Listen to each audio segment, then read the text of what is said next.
Mais les JT ne se contentent plus de suivre les directives pour promouvoir d'une seule voix un vaccin dont ils ignorent tout. Ils vont jusqu'à fabriquer de la pure fiction pour forcer les gens à se faire vacciner. Bienvenue au théâtre, sur la scène, 2 acteurs vont jouer devant des millions de personnes.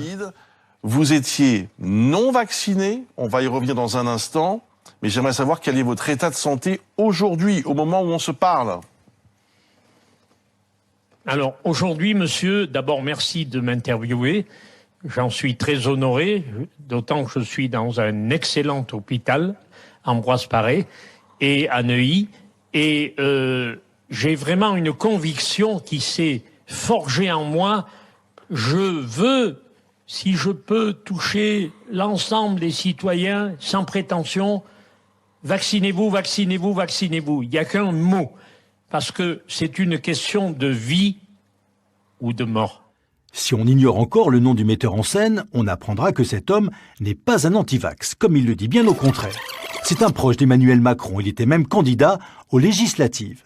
Un témoignage larmoyant qui passera en boucle sur BFM, LCI, France Bleu, Europe 1, des millions de personnes touchées.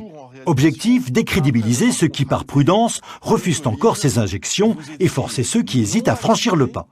L'escroc sera bien démasqué, mais pas par des journalistes, par de simples citoyens, et apparemment sans aucune conséquence ni pour les auteurs de cette mascarade, ni pour les journalistes, ni pour les chaînes. Pire, l'acteur se vantera même d'avoir été un mauvais comédien. On croit rêver. C'est une question de vie ou de mort.